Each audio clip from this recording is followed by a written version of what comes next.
चलो गुरु चरण चले पद पर ढाल करो पद पर ढाल करो चलो गुरु चरण चले चलो गुरु चरण चले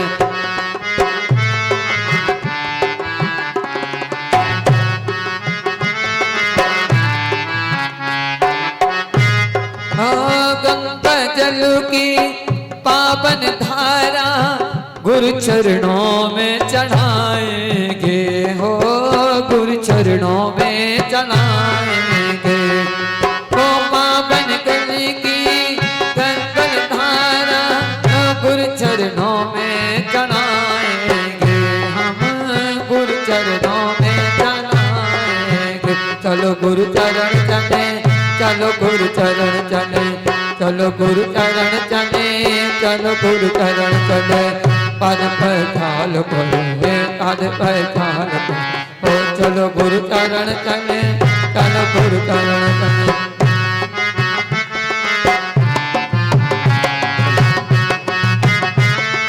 हेलो पाद प्रक्षालन के बाद पूज्य गुरुदेव के कर कमलों में माँ जिनवाणी भेंट करने का भी सौभाग्य हमारे आज के विधानकर्ता परम सम्माननीय सैदपुर परिवार हो हे सार दे माँ हे सार दे माँ अज्ञानता से हमें तार देना हे तार दे माँ हे तार दे माँ हे तार दे माँ हे तार दे माँ अज्ञानता से हमें तार देना हे तार दे माँ हे तार दे माँ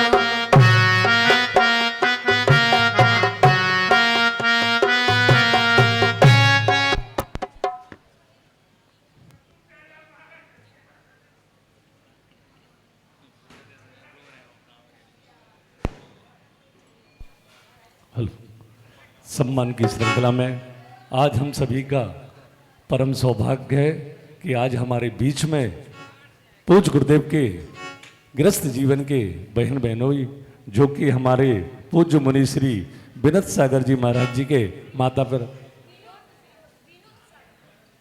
विनोद सागर जी महाराज के माता पिता हैं। ऐसे परम सम्माननीय आदरणीयों का महा बहुमान करने के लिए मैं आवाज़ दे रहा हूं हमारे पंचायत समिति के सभी पदाधिकारी, साथ में शिक्षा मंत्री आदरणीय ओ बिक्की मोहिनी पहुँचे और साथ में हमारे पंडित जय कुमार जी जो हमारे बीच में हैं।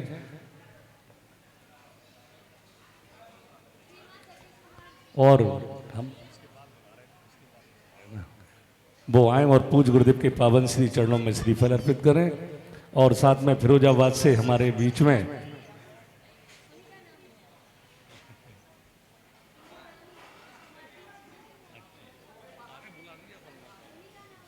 ठीक है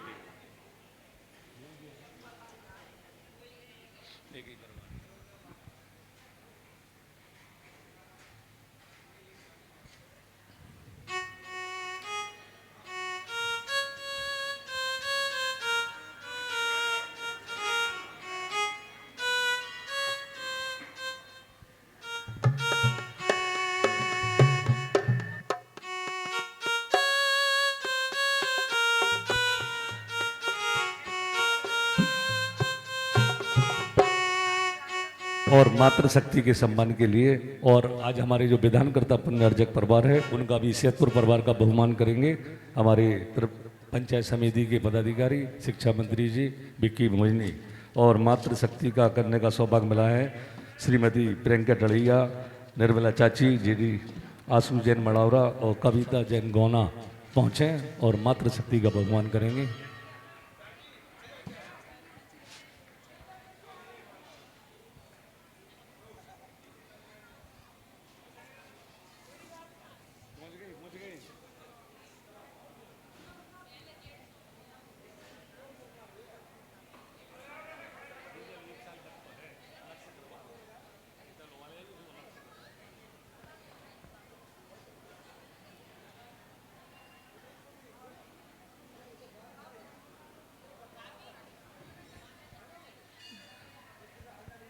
कल का विधान करने का परम सौभाग्य प्राप्त किया है हमारे समाज के श्रेष्ठी परम आदरणीय वरिष्ठ अधिवक्ता श्री कुशल चंद जी एडवोकेट साहब विक्की समस्त वैद परिवार को सौभाग्य मिला है।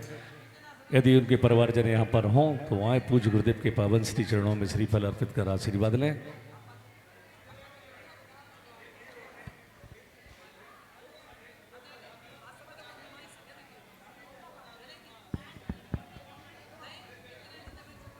श्रीमती अरुणता जैन जो फिरोजाबाद से पधारी हैं, पूज्य गुरुदेव की गृहस्थ अवस्था की बहन और पूज्य मुनि श्री विनोद सागर जी महाराज श्री की माता हैं। वो जब मेरी आवाज़ सुने तो शीघ्रता से आ जाएं यहाँ पर।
कल देखिए, कल भक्तांबर विधान करने का जो सौभाग्य है, जिनके भी भाव हो रहे हों तो कल इस अवसर को हाथ से ना जाने दें और अपने नाम यहाँ अंकित करा दें। सभी लोग अपनी जगह पर बैठ जाएं व्यवस्थित होकर और पूज्य गुरुदेव के पावन श्री चरणों में संपूर्ण समाज की ओर से त्रिकाल नमोस्तु निवेदित करते हुए निवेदन करते हैं। हे गुरुवर, हम सभी को अपनी अमृतमयी वाणी से अभिसिंचित करने की कृपा करें। नमोस्तु आचार्य, नमोस्तु नमोस्तु।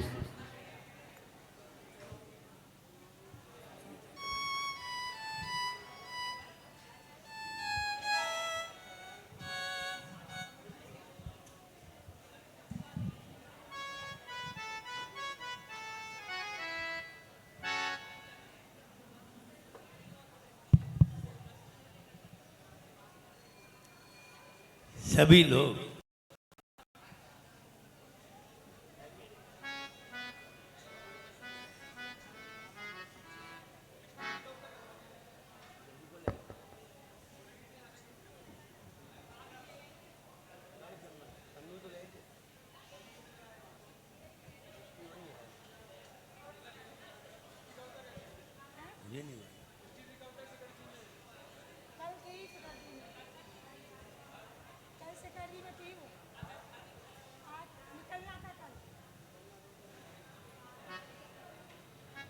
एक बार उच्च ध्वनि में नमोकार मंत्र का स्मरण।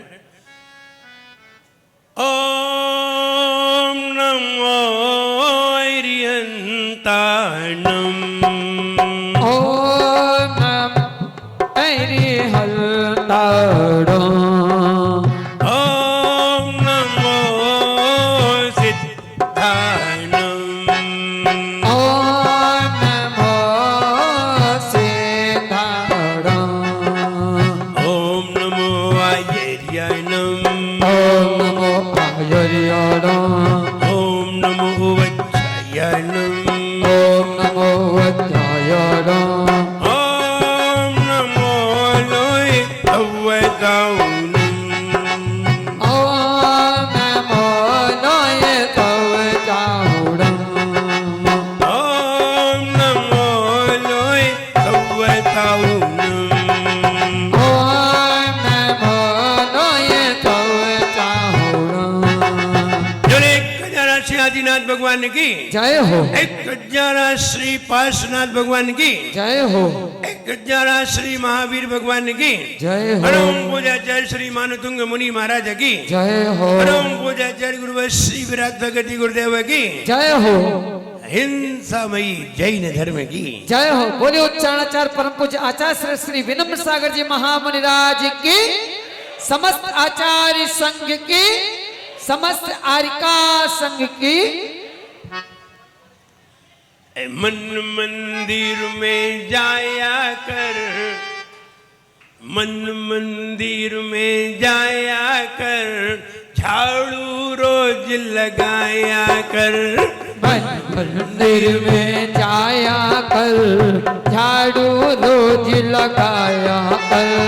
मन मंदिर में जाया कर, झाड़ू रोज लगाया कर। मन मंदिर में जाया कर, झाड़ू रोज लगाया कर। गंदी धूल हटाया कर, गंदी धूल हटाया कर। ओ गंदी धूल हटाया कर, गंदी धूल हटाया कर। मन होगा जब साफ यहाँ, सुख हो अपने आप यहाँ। मन होगा जब साफ यहाँ, सुख होगा अपने आप यहाँ। मन होगा जब साफ यहाँ, सुख हो अपने आप यहाँ। मन होगा जब साफ यहाँ, सुख हो अपने आप यहाँ। मन के मनते ही हो, मन के मनते ही मिन्नत मिट जाए। जीवन है पानी की बूंद, कब मिट जाए रे हो। जीवन है पानी की बूंद, कब मिट जाए रे। होनी अनहोनी हो, होनी अनहोनी कब क्या घट जाए। जीवन है पानी की बूंद, कब मिट जाए रे हो। जीवन है पानी की बूंद, कब मिट जाए रे। जो भगवान की आराधना करके दूसरों का उपकार करते हैं, उन्हें वो बहुत सारे उपहार देता है। लेकिन जो दूसरों का उपकार करके खुद का उपकार करते हैं, वो उन्हें उपहार भी देता है और अपना द्वार भी देता है। इसलिए द्वार पाना है तो अपना उपकार करें, और उपहार पाना है तो दूसरों का उपकार करें, और दोनों पाना है तो अपना भी करें और दूसरों का भी करें। अपना भी उपकार करें, दूसरों का भी साथ में करें। निश्चित उपहार के साथ साथ द्वार भी मिलेगा। द्वार महत्वशाली है, उपकार महत्वशाली नहीं है। जो लोग दूसरों के उपकार में लगे रहते हैं, अपना उपकार भूल जाते हैं, अपने कर्तव्य भूल जाते हैं, तब आचार्य महाराज उनको दंड देते हैं। और जो अपने उपकार को नहीं भूलते, वे कितना भी दूसरों का उपकार करें, उन्हें कोई दंड नहीं है, उनकी प्रशंसा है। इसलिए स्वयं का उपकार प्रथम, दूसरों का उपकार बाद में। भक्तामर प्रणत मौलिमणि प्रभानामुद्योतकं ललित पापतमो वितानं सम्यक्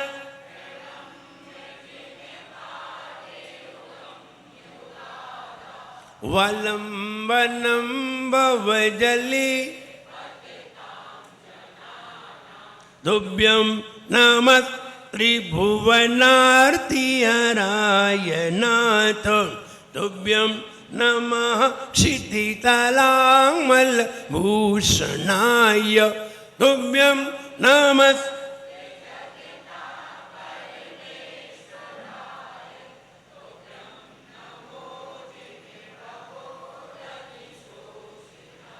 स्वर्गापवर्ग गम मार्ग विमार्गनिष्ठः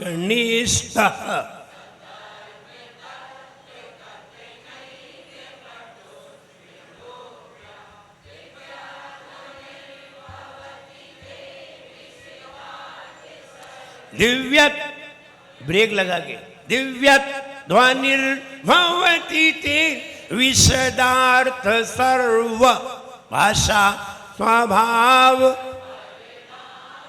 गुणैः प्रयोज्य भाषा स्वभाव परिणाम गुणैः।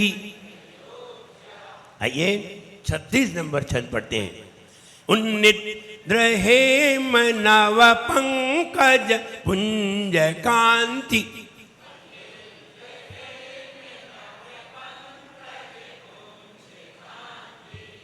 छोटी की मात्रा कांति।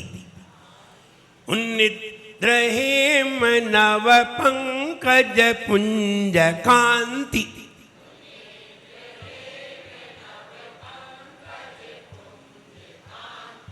पर्युल्लसन नख मयूख शिखा विरामौ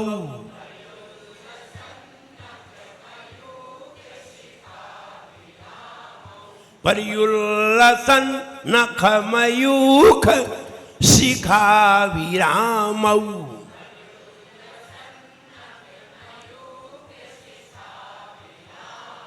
पादौ पदानि तव यत्र जिनेन्द्र दत्तः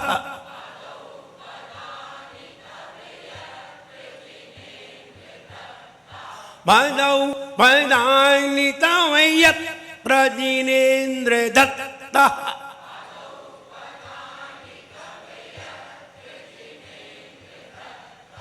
पद्मानि तत्र विबुधा परिकल्पयन्ति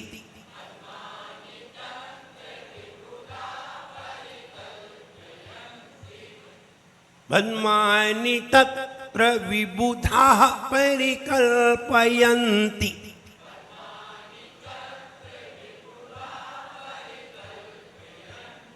पढ़िए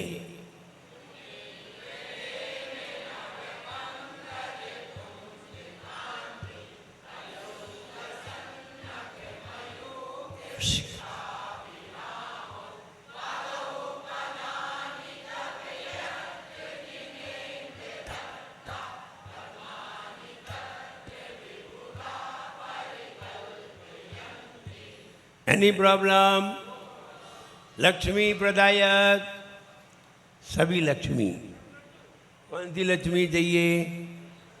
जो भी चाहिए वही मिलेगी। जो सबसे बड़ी लक्ष्मी दे सकता है, जो 2000 का नोट दे सकता है, वो 500 का भी दे सकता है, 100 का भी दे सकता है, 10 का भी दे सकता है, 2 का भी दे सकता है। अब तुम्हें जिसकी आवश्यकता हो। अब तुम छोटे बच्चे हो, तुम ही 10 का नोट मांग रहे हो, तो उसकी क्या गलती है? तो तुम्हें 10 का ही मिलेगा। तुम ये जाओ कि 10 का मांगे हो 100 का मिले, नहीं मिलेगा। तो अपने पिताजी से ही मांग के देख लेना। 100 का मांगो 1000 का नहीं देंगे, 500 का नहीं देंगे। क्यों दे? 100 का मांगो तो 50 का देंगे, वे भी थोड़ा घिसेंगे, पूरा तो मिलना ही नहीं है। अब कोई व्यक्ति जाकर के भगवान से अब 100 रुपये वाली लक्ष्मी मांगे तो उनकी कोई गलती नहीं है। 2000 वाली तुमने नहीं मांगी तो हम क्या करें? तुम्हारी ही गलती रही और हमारी ही गलती रहती है। देने वाले की कोई गलती नहीं है, लेने वाले की गलती है। लेने वाले ने ही तंग दामन फैलाया तो क्या करे? देने वाला तो भर के लाया था, लेने वाला ही दामन तंग लेकर के आया। अब उसमें उसकी गलती नहीं है। लक्ष्मी प्रदायक सभी प्रकार की लक्ष्मी को प्रदान करने वाला है। जिसको जैसी लक्ष्मी पसंद है मांगे, और मांगे या न मांगे सिर्फ विचार करे हमने उसमें पढ़ा है। धर्म सकल सुख देन, क्या है इसका छंद? धर्म के पास जाकर के बिन जाने बिन चिंतये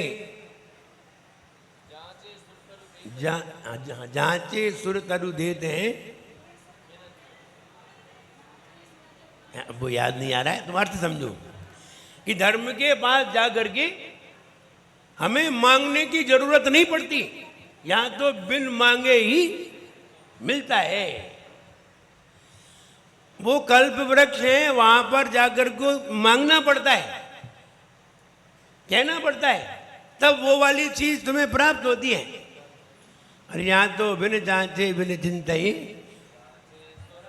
तो बिन जांचे बिन याचना के बिन चिंतन करने तुम्हें अपने आप ही प्राप्त हो जाता है। इसलिए अगर हम ईश्वर की आराधना करते हैं तो हमें बिन याचना किए ही फल की प्राप्ति हो जाती है।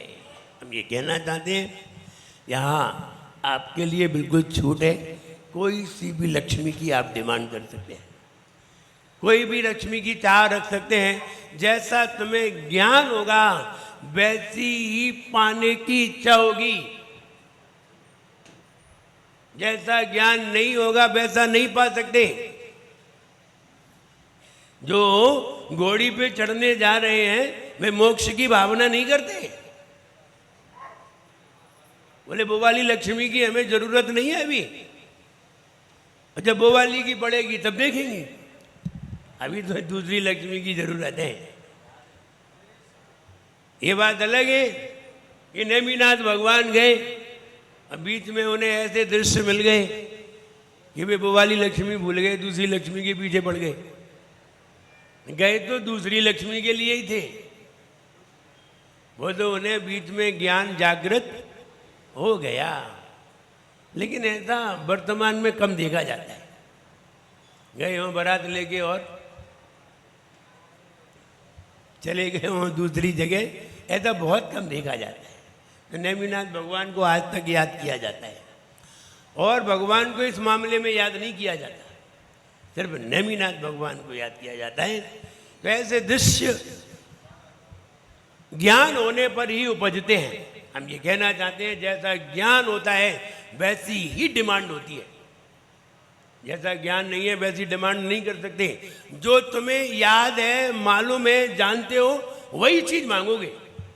जैसे तुम जानते नहीं हो वो चीज नहीं मांग सकते। इसलिए पहले जान,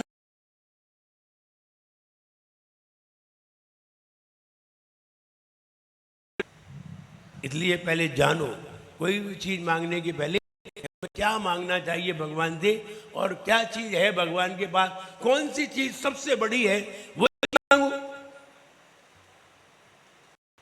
देने वाले ने जब दिल खोल दिया है, देने वाले ने खजाने खोल दिए, तुम अपना दिमाग नहीं खोल पा रहे। तुम्हें भी तो दिमाग खोलना है, तुम भी खोलो। इसलिए यहां लक्ष्मी प्रदायक यह छंद, इसकी जाप देखते हैं। ओम ह्रीम अर्हम नमो विठो पत्तनम, ओम ह्रीम अर्हम नमो विठो सही पत्तनम, ओम ह्रीम अर्हम नमो विठो सही पत्तनम।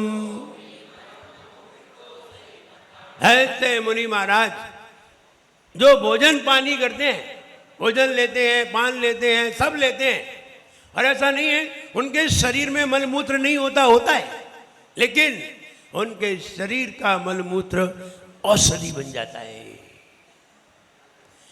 क्या मलमूत्र भी औषधि बनते हैं? हाँ बनते हैं,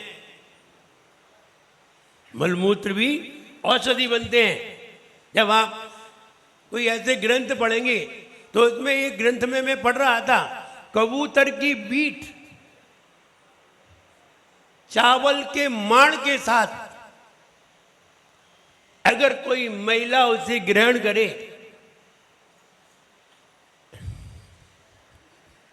बिकी साहब हमारे बड़े ध्यान से सुन रहे हैं,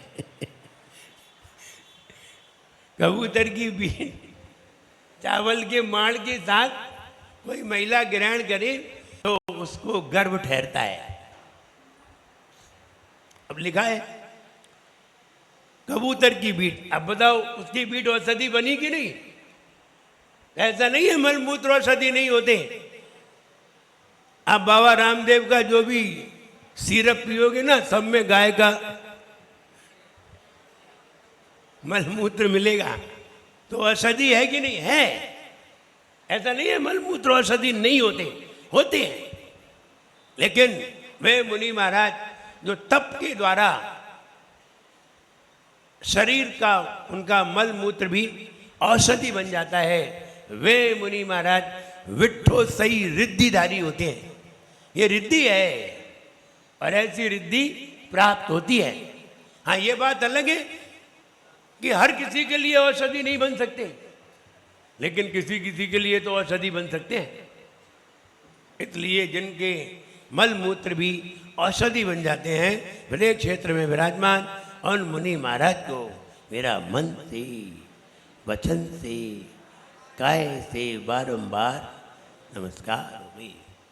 बहुत सारी चीजें हमें शास्त्रों में पढ़ने में मिल जाती हैं, और मिल जाती हैं तो हम उनका उपचार भी कर लेते हैं।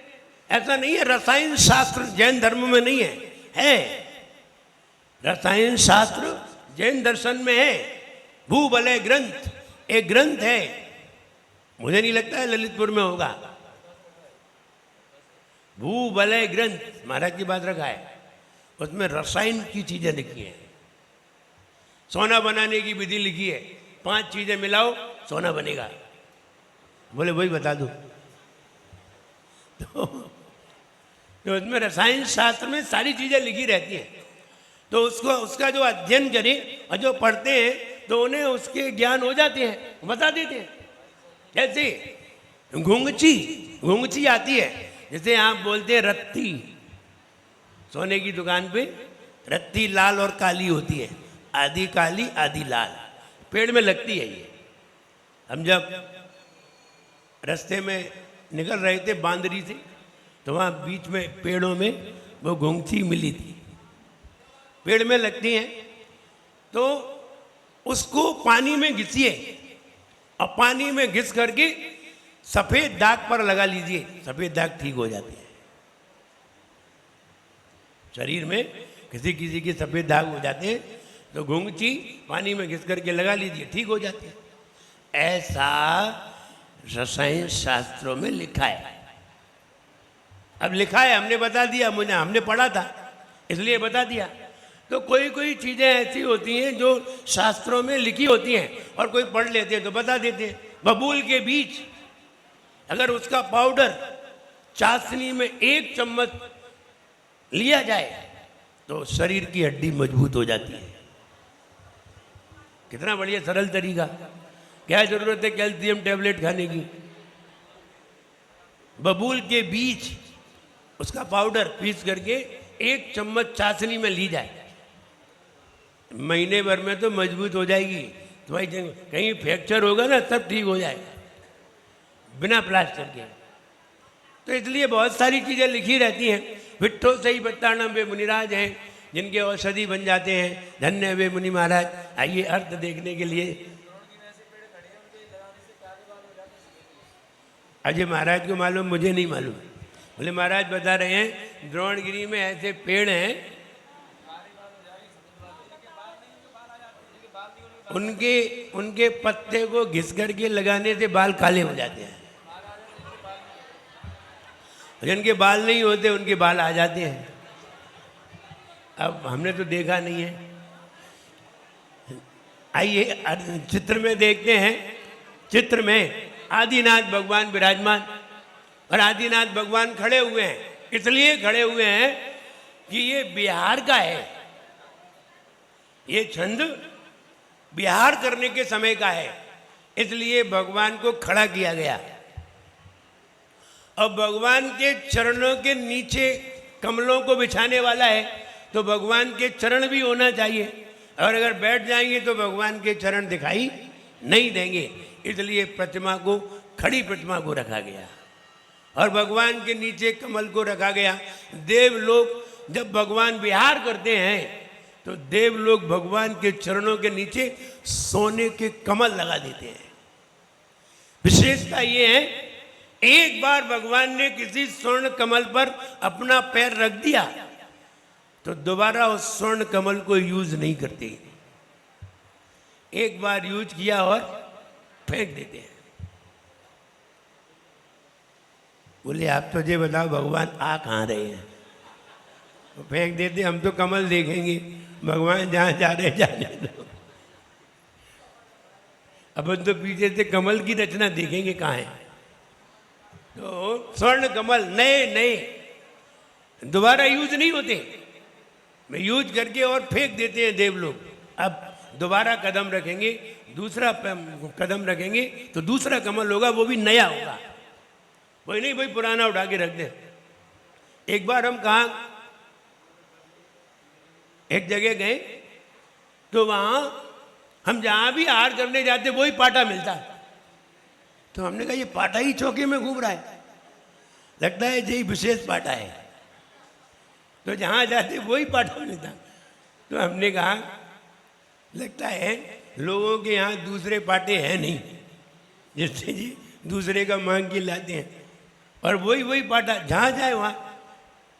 तो कहने का मतलब ये अब एक ही पाटा होगा मोहल्ले में, तो वही घूमता होगा सब जगह।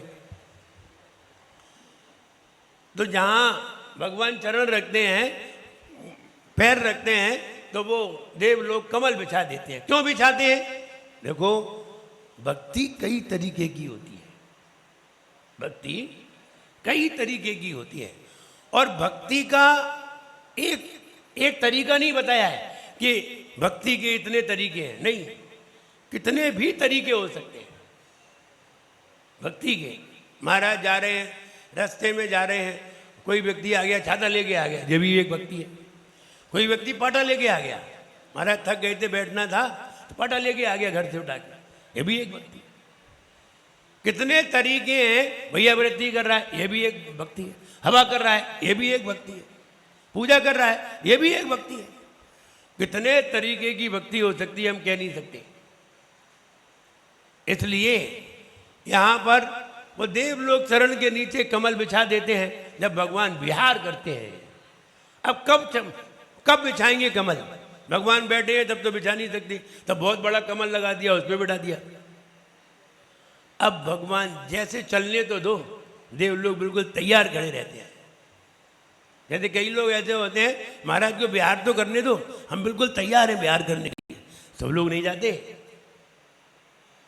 जिनका मन होता है वे ही जाते हैं। ऐसे ही बिहार के अलग हैं, प्रवचन सुनने वाले अलग हैं, पूजन करने वाले अलग हैं, सबके अलग अलग डिपार्टमेंट है।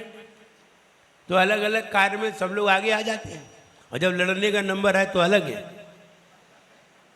वे बिल्कुल अलग है, वे अभी नहीं आएंगे, जब लड़ाई होगी तब आएंगे। तो इसलिए सब अलग अलग, नेतागिरी की हो तो नेतागिरी के अलग आएंगे, जब कोई ज्ञापन देना हो तब वो आएंगे। सबके डिपार्टमेंट बटे हुए हैं समाज में, और कोई ऐसे कोई बिरले ही होते हैं जो ऑलराउंडर हो, सब में ही आए, ऐसे कोई बिरले ही हुआ करते हैं। तो यहाँ भगवान के नीचे कमल बिछा रहे हैं। कितने कमल बिछा रहे हैं?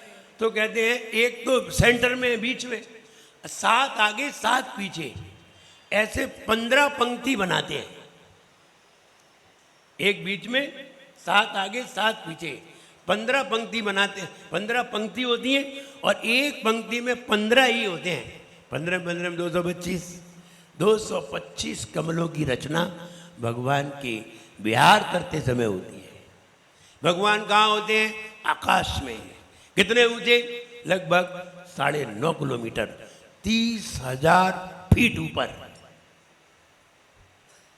30,000 फीट ऊपर होते हैं। इतने ऊपर भगवान क्यों होते हैं उसका भी मतलब समझ लीजिए। जब हमारे शरीर में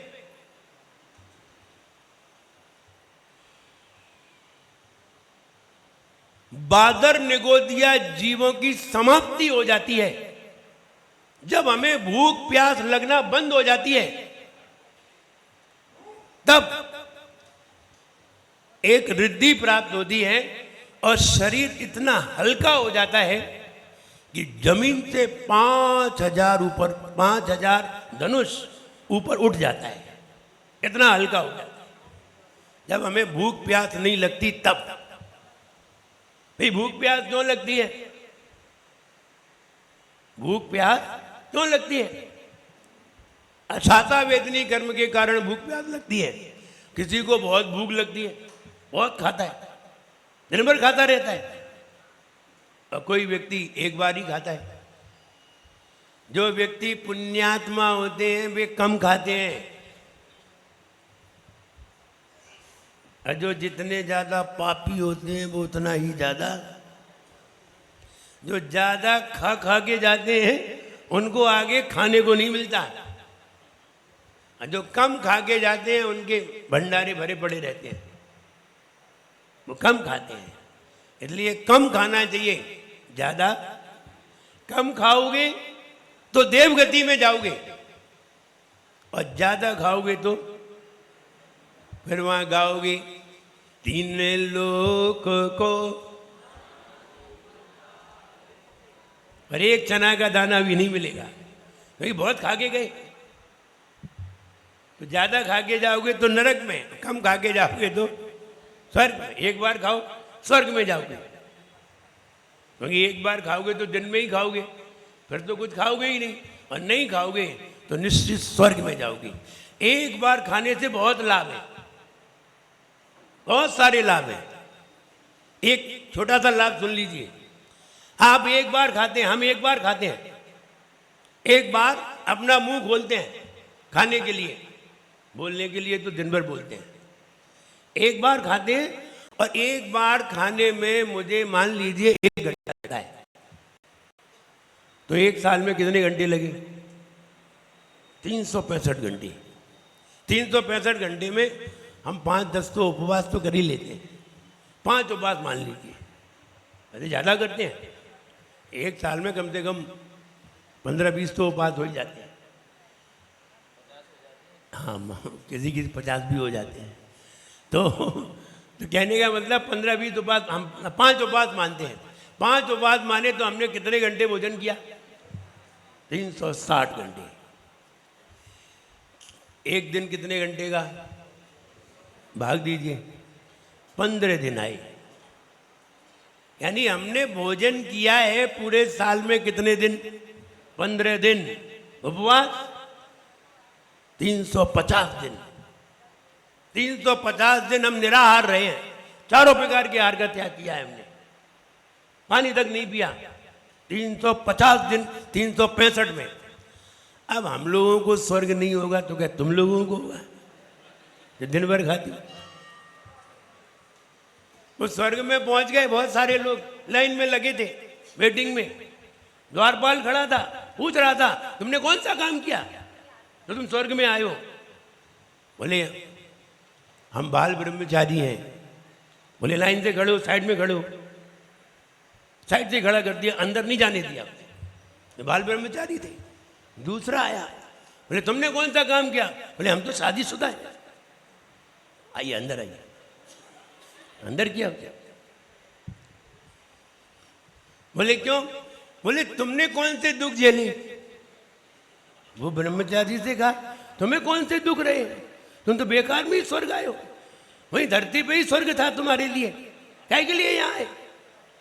ये दुख झेल के आया है, उसको अंदर कर दिया। दूसरा आया, बोले तुमने क्या किया था? तो वो तो बड़े शान से बोला हमने 2 शादी की थी। चल बाहर। तो ये एक शादी में पता नहीं चला। ऐसे बेवकूफ लोग स्वर्ग नहीं आते। तो इसलिए स्वर्ग कौन जाते हैं? स्वर्ग वही लोग जाते हैं जो लोग उपवास करते हैं, खाते नहीं है, वे स्वर्ग जाते हैं। क्यों भेजा जाता है स्वर्ग? इसलिए भेजा जाता है कि स्वर्ग में कम खाया जाता है। 15 दिन में एक बार खाना पड़ता है स्वर्ग में, कम से कम 15 दिन की छुट्टी रहती है। 15 दिन में एक बार खाना पड़ता है, वो भी कुछ खाना नहीं पड़ता, सिर्फ सोचना पड़ता है। सिर्फ सोचना पड़ता है और पेट भर जाता है। अब 15 दिन में एक बार आनंद ही आनंद।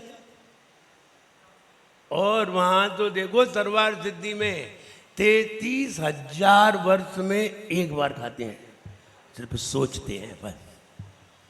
33,000 वर्ष में, ये पंचम काल तो खिसक जाएगा। और वो एक बार आहार करते हैं, मनसा आहार, केवल मन से करते हैं। ये ऐसी सुविधा क्यों मिली, किन्हें मिली? ये उन्हें मिली है जिन्होंने बहुत उपवास किए हैं, तप किया है। वे मुनि महाराज सर्वार्थ सिद्धि में जाते हैं, हर कोई नहीं जाते। वरना सारे देव 15 दिन में एक बार लेते हैं और एक ही बार सांस लेते हैं। नीचे भवनवासी देव है ना, वे 15 दिन में एक बार ले ली, 15 दिन की छुट्टी। अब को बार बार नहीं, इतने आलसी होते हैं। आलस की भी हद है। बोले एक बार ले ली, 15 दिन फ्री। एक बार अंदर लिए, 15 दिन में एक बार बाहर करेंगे, बस 1 महीना में एक बार। ऐसे भी वहाँ देव हैं। तो ये सब भवनवासी देव हैं, ये 15 दिन में एक बार श्वास लेते हैं। इसी कारण से अपन पढ़ते हैं, शुक्ल पक्ष में समुद्र का पानी बढ़ता है कि घटता है? बढ़ता है। कृष्ण पक्ष में समुद्र का पानी कैसे घट जाता है, कहाँ चला जाता है? वो जो सांस ले लेते हैं ना, एयर है नीचे, पानी के नीचे एयर है, उन्होंने खींच ली कृष्ण पक्ष में।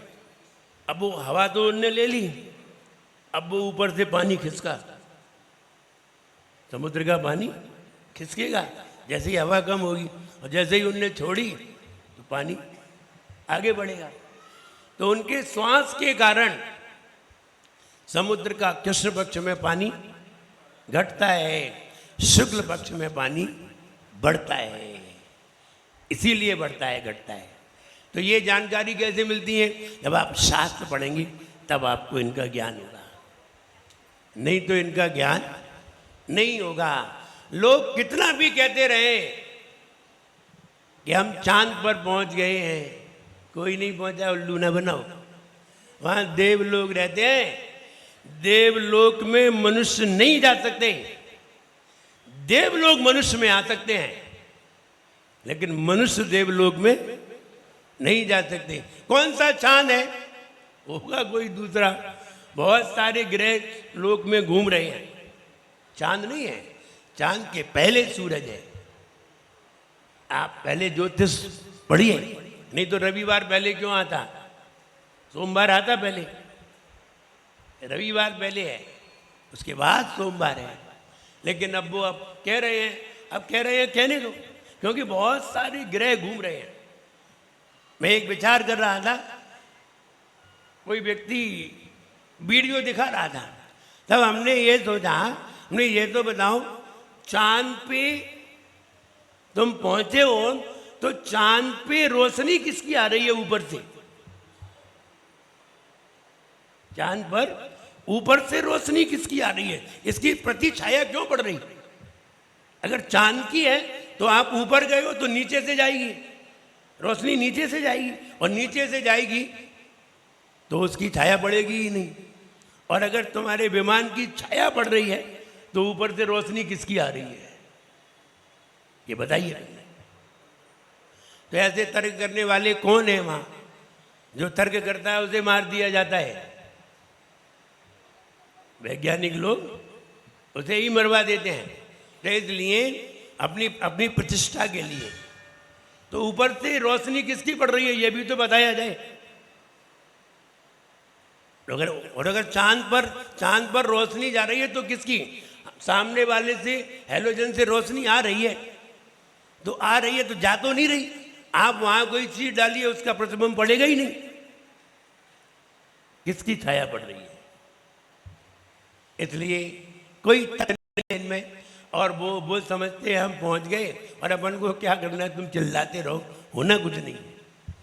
तो कहने का मतलब ये है कि हम चांद पे पहुंच जाएं ऐसा नहीं है, वो देवलोक है।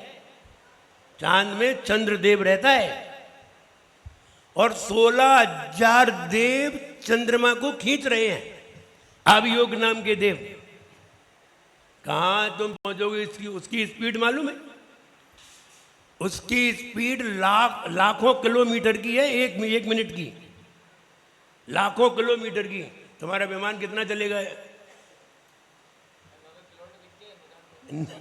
नहीं चल सकता है, इसलिए कोई बात ही नहीं जमती कहीं। और वहां से तुम मिट्टी लाओगे, वहां मिट्टी है ही नहीं, वहां मिट्टी है ही नहीं है। और वो कह रहे हैं मिट्टी ला रहे हैं, वे उछल रहे हैं, मिट्टी उड़ रही है, अब मिट्टी भी उड़ा रहे हैं वो। अरे जाने कहाँ कूद पड़े हैं और कह रहे हैं हम चंद्रमा पे पहुंच गए हैं। वहाँ मिट्टी है ही नहीं, देवलोक में मिट्टी कहाँ से मिलेगी, है ही नहीं है वहाँ। इसलिए ये संभव नहीं है। और लोग कह रहे हैं तो कहने दो, अपन को उससे मतलब ही क्या है। लेकिन जैन सिद्धांत को पढ़ने वाला कभी भी स्वीकार नहीं करेगा। अभी ज्योतिर्लोक ने स्वीकार नहीं किया है, ये ज्योतिषी हैं वे स्वीकार नहीं करेंगे, वे स्वीकार नहीं करेंगे चांद को। और ये कह रहे हैं तो कहने दो। कहने का मतलब ये है देवलोक में मनुष्य नहीं जा सकते, मनुष्य लोक में देव आ सकते हैं। देव किसी भी लोक में जा सकते हैं। देव चाहे तो नरक में चले जाएं, देव चाहे तो स्वर्ग में तो है ही, देव चाहे तो मनुष्य लोक में आ जाएं, देव चाहे तो त्रियंच लोक में आ जाएं, नरक लोक में चले जाएं। लेकिन नारकी कभी भी देव गति में नहीं जा सकता, मनुष्य गति में नहीं जा सकता। मनुष्य ना नरक में जा सकता है ना स्वर्ग में जा सकता है। इसी पर्याय में जब जाएगा तो मर के जाएगा, इसलिए संभव ही नहीं है। बातें चल रही हैं तो चलने दो।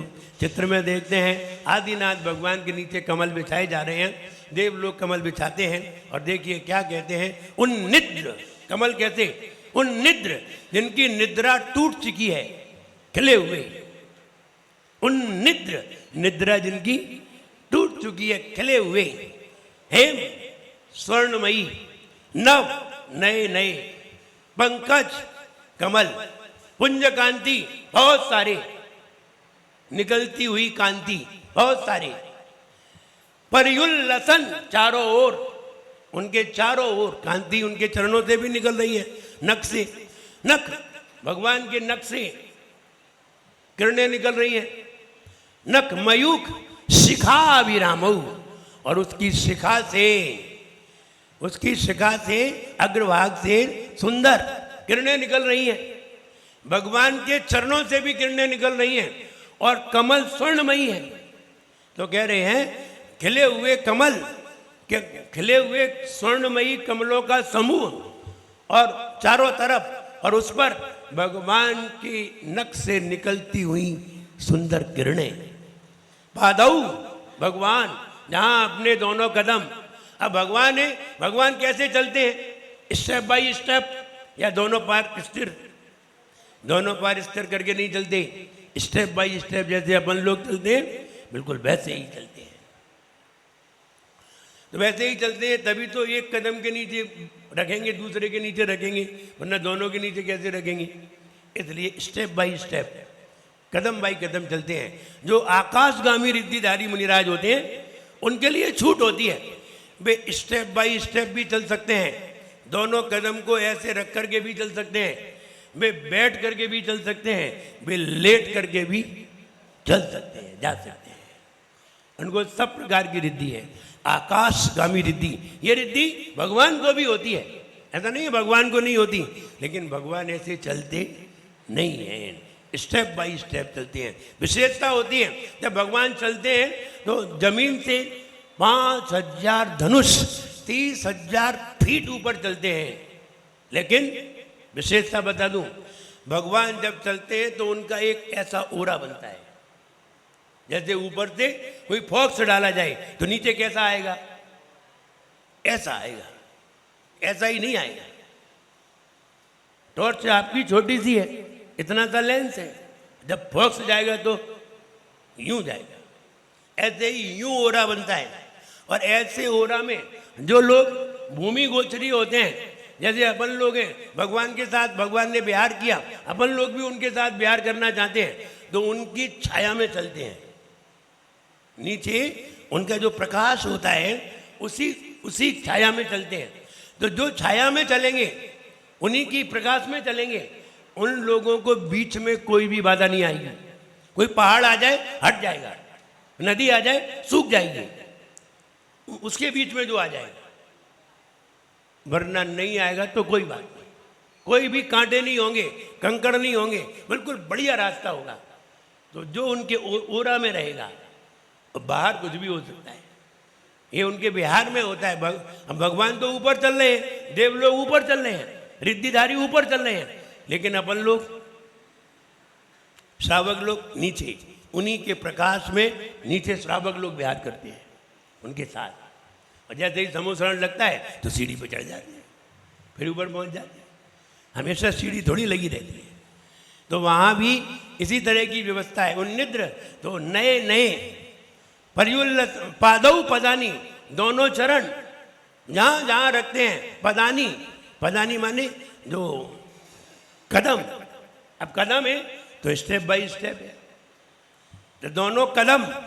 तब आप यत्र जहाँ जनेन्द्र दत्ता, जिन्हें जनेन्द्र भगवान, आप दोनों चरण जहाँ जहाँ धरते हैं, दत्ता पद्मानी, कमलों की, तत्र वहाँ विबुधा देवलोक परिकल्पयंती, वहीं रचना कर देते हैं। आप जहाँ जहाँ कदम रखते हैं, विहार करते समय आप जहाँ जहाँ कदम रखते हैं, देवलोक वहीं वहीं आपके कदमों के नीचे कमलों को बिछा देते हैं। ये उनकी भक्ति है। कभी कभी महाराज आते हैं, पहली बार आते हैं तो आप क्या थाली लगा देते हैं, पूरे उसमें थाली लगा देते हैं। अब महाराज के कदम गाय में पड़े, थाली में, तो थाली में लगाते हैं, थाली में पड़ते जाएं। कई लोग कमल लगा देते हैं थाली में, थाली को ही कमल के आकार का बना लेते हैं और उसमें पाद प्रक्षालन करते हैं। जब कोई उत्सव आता है, कोई दीक्षा दिवस आए या कोई बड़ा फंक्शन आए, तो अपन ऐसा करते हैं। ऐसा ही देव लोग करते हैं। तुम थाली लगाते हो, वो कमल बिछाते हैं। तुम स्टील की लगाते हो, वो सोने की बिछाते हैं। इतना ही अंतर। वे देव है, उन्हें कहीं से लाना नहीं है, सिर्फ सोचना है तुम्हें तो लाना पड़ेगी। इसलिए वो लोग, ये भक्ति है। ये क्या है? ये भी एक भक्ति है। चरण धुलाते हैं, कोई पुष्प बरसाते हैं, कोई कुछ करते हैं। सारे देव अपने अपने तरह की भक्ति करते हैं। भक्ति करने के कई तरीके हैं। वो ये बात सही है कि भगवान एक हैं और भक्त अनेक हैं, और उनकी भक्ति के विचार भी अनेक हैं। तो वे अपने अपने तरीके से भक्ति कर रहे हैं। अपने अपने तरीके की भक्ति है। सब लोग अपने अपने तरीके से भक्ति करते हैं। तो हे भगवान, जब आप विहार करते हैं, क्या निकला? जब आप विहार करते हैं, जब आप देशना हेतु विहार करते हैं, गमन करते हैं, तब देव लोग आपके चरणों के नीचे 225 स्वर्णमयी कमलों की रचना कर देते हैं। ये इसका अर्थ बहुत सरल है, इसलिए आज पीड़ नहीं कराएंगे, क्योंकि सरल है। भगवान, जब आप देशना हेतु अन्यत्र विहार करते हैं, समोशरण से विहार करते हैं भगवान, और विहार करके बैठते भी हैं। जब विहार करते हैं तो खड़े हो जाते हैं, और जब समोशरण लगता है तो बैठ जाते हैं। समोशरण में खड़े नहीं रहते, समोशरण में तो बैठते ही हैं। चारों तरफ दिखाई देते हैं। एक तरफ मुख होता है और सब तरफ दिखाई देता है। ये भी एक आश्चर्य है। तो ऐसे आश्चर्य जो अपन ने देखे नहीं है, वे आश्चर्य समोशरण में होते हैं। भगवान के चरणों में ऐसे आश्चर्य होते हैं। पैरों से किरणें निकलना आश्चर्य। किसके पैरों से निकलती हैं? किसी के पैरों से नहीं। शरीर से सूरज जैसी किरणें निकलना कहाँ निकलती हैं? ये आश्चर्य है। संपूर्ण ज्ञान होना, आप कोई भी प्रश्न पूछे तत्काल उत्तर होना आश्चर्य। मुंह से बोले नहीं, सारे उत्तर मिलना, ये आश्चर्य है, ये अतिशय है। अतिशय किसे कहते हैं? हमने बताया था। आप ना कर सके और कोई दूसरा कर ले। आप जैसा आप ना कर सके, कोई दूसरा कर ले, तो तुम्हें लगेगा चमत्कार। ये क्या हो गया? चमत्कार हो गया। हम नहीं कर पाए, उसने कर लिया। और कोई ना कर सके और भगवान के सामने हो जाए तो अतिशय, वो चमत्कार नहीं है, अतिशय है। इसलिए चमत्कार में और अतिशय में अंतर है। अतिशय माने आश्चर्य, उसको देख करके आदमी भौचक्का रह जाए, ऐसा हमने तो कभी ऐसा देखा ही नहीं। तो जो आश्चर्य होता है उसमें व्यक्ति अपना आपा खो बैठता है, यानी अपने आप को ही खो बैठता है और सामने वाले का हो जाता है। और सामने वाले के होते ही हमें सम्यक दर्शन की प्राप्ति हो जाती है। अपने होते हुए नहीं होती। आप अपने हो ना, इसलिए सम्यक दर्शन नहीं होगा। जिस दिन उसके हो जाओगे उसी दिन हो जाएगा। और उसके कब होते हैं? जब हमें आश्चर्य होता है, जब हम देखें भगवान को ऐसा ज्ञान है, सारी दुनिया का ज्ञान है, हाँ सारी दुनिया का ज्ञान है, और तुम्हें आश्चर्य हो जाए, सोई तुम भगवान को दिल दे बैठोगे। और जैसे ही दे बैठे तो उसी के हो जाओगे। और उसके हो गए तो सम्यक दर्शन हो जाना है। कितनी देर लगेगी? फिर तुम कहोगे नहीं उनकी मानेंगे, किसी की नहीं मानेंगे। अपने आप कहने लगोगे कि नहीं? बताओ, तुम्हारे घर में तुम्हारी मैडम है कि नहीं? क्या कहती हैं? उनकी ही मानेंगे। अड़ोसी पड़ोसी कुछ भी कहता है, एक की नहीं मानेंगे, मानेंगे उन्हीं की। तो उनकी मानी क्योंकि आप उनके हो गए, इसलिए आप उनकी मानते हैं। ऐसे ही एक दिन उसके अगर हो गए ना, तो फिर ये कहोगे हम उसी की मानेंगे, किसी की भी नहीं मानेंगे।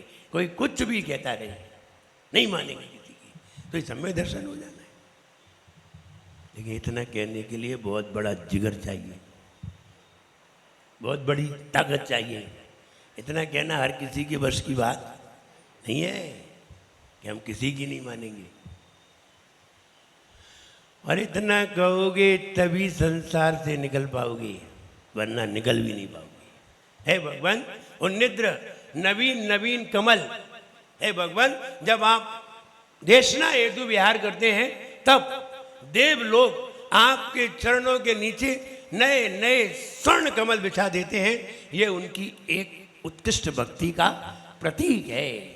बस इतना सही अर्थ है। प्यारे आदिनाथ भगवान करें गुरु मान तुंग गुणगान, जिन्हें नित्य धोक हमारी है। भक्तामर स्तोत्र की महिमा सबसे न्यारी है। मोरी सुन लियो हृदय में लियो। भव्यों की किस्मत से भगवन गमन आपका होता। खिले कमल नव देव रचाते, मन हर मंजर होता। 225 कमल स्वर्ण में महिमा महिम बताते। चरण कमल के नीचे रखते, सुंदर दृश्य बनाते। ये लक्ष्मी देने वाला छंद मिटाता है मल की दुर्गंध। सभी जन को मनहारी है। भक्तामर स्तोत्र की महिमा सबसे न्यारी है। कि मोरी सुन लियो हृदय में गुन लियो। भक्तामर है प्यारा स्तोत्र सब मिल गाओ रे। भक्तामर है प्यारा स्तोत्र सब मिल गाओ रे। हरि प्रभु को, हरि प्रभु को सब शीश झुकाओ रे। भक्तामर है प्यारा स्तोत्र सब मिल गाओ रे। हो भक्तामर है प्यारा स्तोत्र सब मिल गाओ रे। जहाँ जहाँ प्रभु चरण पड़े, देव चरण में कमल रचे। जहाँ जहाँ प्रभु चरण पड़े, देव चरण में कमल रचे। जब भगवान विहार करे, जब भगवान विहार करे, जब भगवान विहार करे, जब भगवान विहार करे। 225 कमल रखे, किरण स्वर्णमयी निकले 225 कमल रखे किरण शरण वही निकले। लक्ष्मी प्रदाई हो लक्ष्मी प्रदाई बहु पुण्य बढ़ाए रे। जीवन है पानी की बूंद कब मिट जाए रे। हो जीवन है पानी की बूंद कब मिट जाए रे।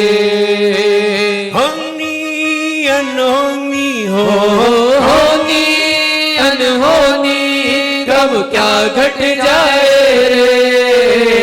जीवन है पानी की बूंद कब मिट जाए रे। हो जीवन है पानी की बूंद कब मिट जाए रे। इसकी जाप मिर्गी रोग इससे दूर होता है। मिर्गी वाला रोग इस जाप से दूर होता है। ओम ह्रीम रम नमो विठ्ठो दैवतानाम। ओम ह्रीम रम नमो विठ्ठो से पत्ताणम। ओम ह्रीम रम नमो विठ्ठो दैवतानाम। ओम ह्रीम रम नमो विठ्ठो से पत्ताणम। ओम ह्रीम रम नमो विठ्ठो दैवतानाम। ओम ह्रीम रम नमो विठ्ठो से पत्ताणम। ओम ह्रीम रम नमो विठ्ठो दैवतानाम। ओम ह्रीम रम नमो विठ्ठो से पत्ताणम। ओम ह्रीम रम नमो विठ्ठो दैवतानाम। ओम ह्रीम रम नमो विठ्ठो से पत्ताणम। ओम ह्रीम रम नमो विठ्ठो दैवतानाम। ओम ह्रीम रम नमो विठ्ठो से पत्ताणम। ओम ह्रीम रम नमो विठ्ठो दैवतानाम। ओम ह्रीम रम नमो विठ्ठो से पत्ताणम। ओम ह्रीम रम नमो विठ्ठो दैवतानाम। ओम ह्रीम रम नमो विठ्ठो से पत्ताणम। ओम ह्रीम रम नमो विठ्ठो दैवतानाम। ओम ह्रीम नमो विठ्ठो से पत्ताणम। ओम ह्रीम श्री सम्यक दर्शन ज्ञान चारित्रेभ्यो नमः। ओम ह्रीम श्री सम्यक दर्शन ज्ञान चारित्रेभ्यो नमः। ओम ह्रीम श्री सम्यक दर्शन ज्ञान चारित्रेभ्यो नमः। ओम ह्रीम श्री सम्यक दर्शन ज्ञान चारित्रेभ्यो नमः। ओम ह्रीम श्री सम्यक दर्शन ज्ञान चारित्रेभ्यो नमः। ओम ह्रीम श्री सम्यक दर्शन ज्ञान चारित्रेभ्यो नमः। दोनों हाथ को रगड़िए, पूरे शरीर पर लगाइए। हाँ मनोज भैया। हेलो, बोले परम पूज्य उच्चारण चार्य श्री 108 ब्रह्म सागर जी महामुनिराज की आदरणीय महानुभाव, जैसा कि हमको मालूम है कि 29 तारीख को रक्षाबंधन के पूर्व संध्या पर यहाँ पर जो 700 मुनियों पर उपसर्ग हुआ था, उसके यहाँ पर एक छोटी सी नाटिका उपसर्ग की विजय ठीक 7:30 बजे से होगी। और 30 तारीख को यहाँ सुबह अपन नित्य अभिषेक पूजन और रक्षाबंधन महोत्सव यहाँ पर मनाएंगे। कृत्रिम जो शिखर जी की रचना है, उस दिन श्रीयांश भगवान का मोक्ष कल्याणक है, यहाँ निर्माण लाडू चढ़ाया जाएगा पूज्य गुरुदेव के सानिध्य में। और 30 तारीख को हम सभी को एक सौभाग्य और मिलने जा रहा है। हम लोग चाहते हैं कि पूज्य गुरुदेव का पड़गान उस दिन घर घर मिले हम सबको, और उस दिन ये ललितपुर हस्तनापुर की तरह सजे।